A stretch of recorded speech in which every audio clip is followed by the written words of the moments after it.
Assalamualaikum warahmatullahi wabarakatuh. Perkenalkan nama saya Nesa Delahaya dari kelompok satu. Kali ini saya akan mereview film bebas analisis komunikasi persahabatan.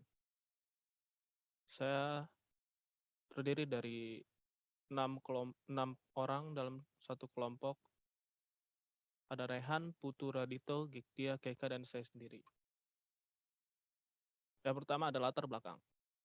Saat ini komunikasi merupakan aktivitas dasar manusia. Dengan berkomunikasi, manusia dapat saling berhubungan satu sama lain, baik dalam kehidupan sehari-hari, contohnya itu seperti komunikasi dengan sahabat dekat, di tempat kerja, di pasar, di dalam masyarakat, atau di mana saja manusia berada.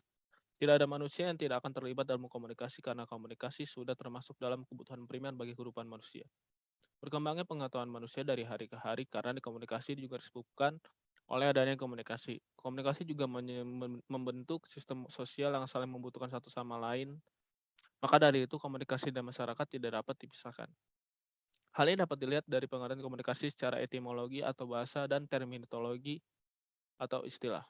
Dari sudut etimologi, menurut Rothona dalam buku Ilmu Komunikasi dibagi menjadi beberapa kata. Di antaranya communicare yang berarti berpartisipasi atau memberitahukan, communis opinion yang berarti pendapat umum. Dengan demikian komunikasi akan selalu menjadi bagian dalam kehidupan masyarakat. Untuk komunikasi semakin berkembang bukan hanya secara tatap muka saja, tetapi juga bisa melalui media perantara, salah satunya yaitu film. Film memiliki peran besar untuk mempengaruhi masyarakat secara luas mengenai informasi yang ingin diberikan, misalnya memperlihat tentang suatu hubungan komunikasi antara sahabat yang begitu erat. Setiap orang pasti sudah tidak asing lagi dengan namanya sahabat atau teman dekat. Biasanya tiap orang pasti memiliki paling tidak satu sahabat yang sering diajak ngobrol dan diberi kepercayaan yang tinggi. Komunikasi antar sahabat ini seringkali menarik perhatian dan diangkat menjadi sebuah film untuk dipertontonkan pada masyarakat untuk memberi informasi atau pembelajaran tentang rasa saling percaya. Seperti pada salah satu film yang berjudul Bebas atau secara internasional berjudul Glorious Days. Yang kedua adalah landasan konseptual, pengertian sahabat. Persahabatan adalah sebuah hubungan yang tingkat kedekatannya biasanya melebihi dari hubungan pertemanan. Kata sahabat juga bisa menjadi status seseorang yang diberikan dari seseorang lainnya. Persahabatan sendiri adalah hubungan yang dibangun oleh dua orang atau bahkan bisa lebih. Pengertian film. Menurut KBBI atau Kamus Besar Bahasa Indonesia, film adalah selaput tipis yang dibuat dari seluloid untuk tempat gambar negatif atau yang akan dibuat potret atau untuk tempat gambar positif yang akan dimainkan di bioskop. Film pertama di dunia bertajuk Louis Le Prince dari negara Prancis dan hanya berdurasi 2 detik saja. Landasan teori. Yang pertama ada teori Viro, menjelaskan bahwa persahabatan dilakukan agar dapat memenuhi 3 kebutuhan manusia dalam komunikasi antar pribadi. Yang kedua ada teori uncertainty reduction, proses di mana kedua individu atau lebih melakukan sebuah komunikasi atau perilaku komunikasi untuk mengurangi ketidakpastian hubungan di antara kedua individu atau lebih. Yang ketiga ada teori penetrasi sosial. Teori ini menjelaskan mengenai manusia yang memiliki banyak lapisan seperti bawang merah. Isi analisis. Ada scene dan contoh percakapannya. Scene 1 dalam scene ini memperlihatkan adegan mereka sedang menginap bersama di salah satu rumah teman mereka bernama Gina. Mereka menghabiskan waktu bersama-sama dengan senang-senang dan mengobrol bersama walaupun ada teman mereka yang tidak ikut menginap, yaitu Suci dan Vina. Tetapi mereka tetap hubungan melalui telepon. Hal ini menunjukkan keterikatan dengan teori Viro di mana mereka merasa cukup dengan afeksi atau kasih sayang yang diberikan antara mereka. Bahkan salah satu dari mereka mempunyai masalah yang mengakibatkan tidak mendapatkan afeksi atau kebutuhan kasih sayang dari keluarganya, sehingga hubungan persahabatan adalah cara yang terbaik untuk memenuhi kebutuhan kasih sayang atau disayangi seseorang. Scene 2.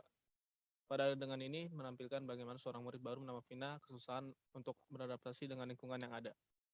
Awalnya ia merasa karena ia merupakan pindahan dari desa maka akan dibully atau tidak memiliki teman. Nantinya hal ini juga membuatnya ragu dengan orang sekitarnya. Namun setelah mengenal Chris dan anggota kelompoknya yang bersikap ramah dan mengajaknya makan di kantin bersama, ketidakpastian yang dia rasakan mulai berkurang. Sesuai dengan teori uncertainty reduction, Vina menggunakan strategi pasif, yaitu mengurangi ketidakpastian dengan cara mengamati seseorang yang baru dikenal saat berinteraksi dengan orang lain.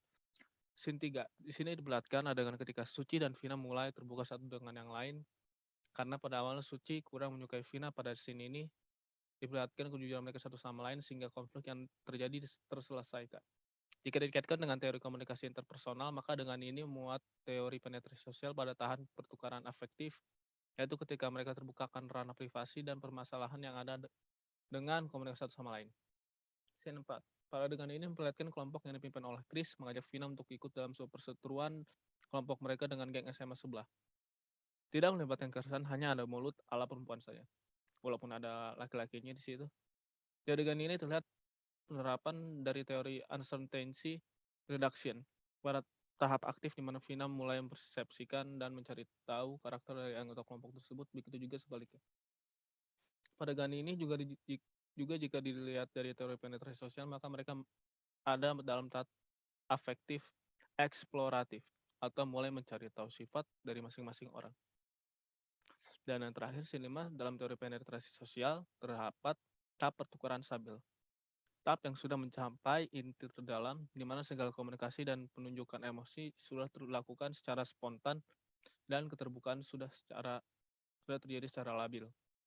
Dia tidak salah satu dari anggota kelompok mereka yang mengalami sakit, namun tetap menceritakan tentang keinginan terakhirnya dan emosi mendalam mereka rasakan saat kehilangan salah satu dari mereka.